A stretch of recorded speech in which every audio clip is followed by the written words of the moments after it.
gurigiina jooga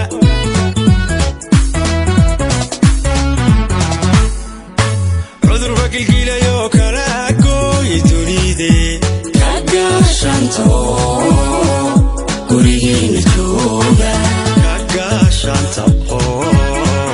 gurigiina jooga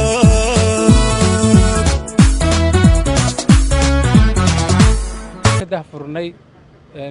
برنامج la dagaalanka iyo ciribtirka COVID-19 iyo xakameyntiisa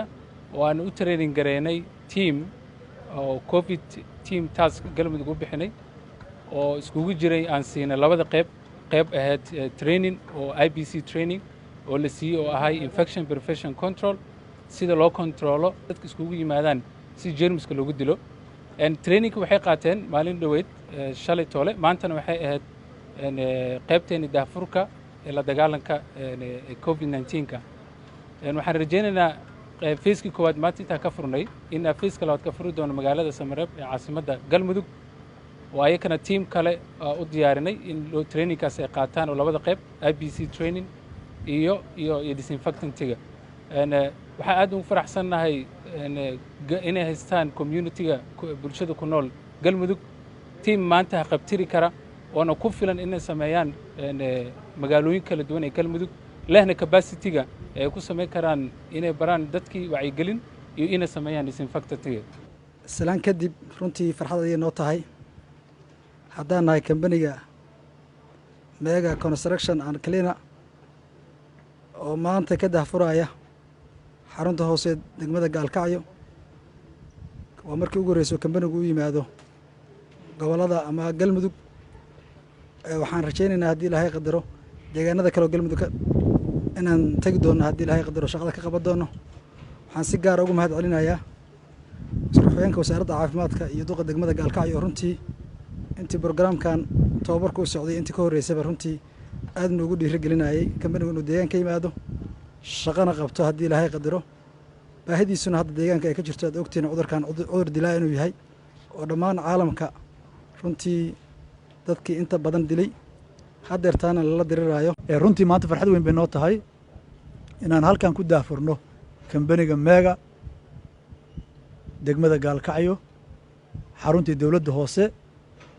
runtii markii aan macluumaadkiisa si dhab ah u baarnay wasaaradda caafimaadka la kaashanay aan u aragnay runtii shaqada uu qaban ay tahay shaqo muhiim u ah deegaanadan iyo dhammaan deegaanada kale waxaan aad iyo aad u soo dhaweynay kana qayb qaadanay inuu halkan ka hirgalo maantay ee ay tahay 22 bishii saddexaad farxad weyn bay noo tahay runtii waan soo dhaweynaa company-ga waan kaga mahad celinaa juhdiga ay ku soo bixiyeen inay soo gaaraan degmada Gaalkacyo waxaan leenahay degmada Gaalkacyo ku soo dhawaada shaqada buufinta ah ee runtii ka hortagga caabuqa COVID-19 ee maalmahanba aad ugu soo badanayay degmada Gaalkacyo oo saacadihii u dambeeyay iyo maalmihii u dambeeyaba aad iyo aad runtii u faafayay Ilaahay naga kaafiyo waxaan Ilaahay weydiisanaynaa subxaanahu wa tacaala inuu naga kor qaado runtii awood uma lihin aan kaga hortagno iyo waxaan iskaga difaacno midna Ilaahay baa weydiisanaynaa isku dayga bini'aadantinimo ka hortagga ah ee company-ga Mega maanta halkan uu nagu keenay waxaan ku daafuraynaa maanta xarunta dawladda hoose waana noo daafuran yahay إن شاء الله تعالى وحن كل رجلين يا بالشدة دقمة Gaalkacyo runtii dawladda hoose waxay hawsha uga soo bilowday xarunta degmada in muhiimadda uu leeyahay company-gan iyo buufinta muhiimadda ay leedahay inaan tusno bulshadeena qiimaha badan waxaan ku dhiirigelinayaa xarumaha public-ga ah sida xarumaha caafimaadka iskuulada iyo dhammaan meelaha kale xarumaha waaweyn inay aqbalaan soona dhaweeyaan lana buufiyo guud ahaan magaalada in la buufiyo bacda salaam waxaa farxad weyn noo ah aan uga mahad celinaynaa wasaaradda caafimaadka iyo duqa degmada Gaalkacyo barnaamijkan ay ka soo shaqeeyeen waxaan kaloo sidoo kale uga mahad celinaynaa company-gan Mega oo asna shaqo weyn ka soo qabtay runtii maantay waxay noo tahay anaga reer Gaalkacyood ama reer Mudugba farxad ayay u tahay in maanta barnaamijkan intaan leeg oo la soo abaabulay oo si wanaagsan loo soo agaasimay oo shaqaale loo soo carbiyo heegana ay u taagan yihiin uu halkan ka hirgalo oo looga hortegahayo xanuunkan aafada ah oo adduunka saameeyey ee caabuqa koroonaha. ilaahay subxaanahu wa tacaala waxaan ka baryaynaa inuu naga kaafiyo. haddii la didaalana insha allahu tacaalaa wuu naga yaraan doonaa dhibkiisa badan. salaan kadib maanta farxad weyn ayay noo tahay inaan kala soo qayb galno munaasabaddan furitaanka kaambaniga.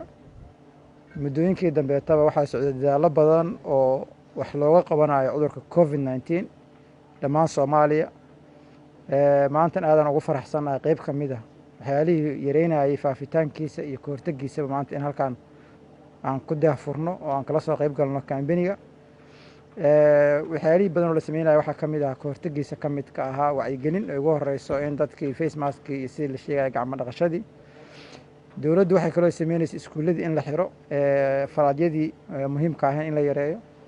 waxyaalaha kaloo loogu hortagayo waxaa ka mid ahaa oo lagu yareynayo cudurkan runtii oo talaalkii asna soo socda aan rajeynayno insha allah maalmaha soo socda galmudug inuu ka bilowdo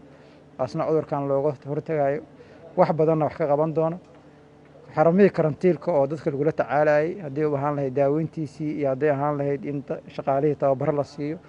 iyo oxygeniskii in xarumihii lagu diyaariyo.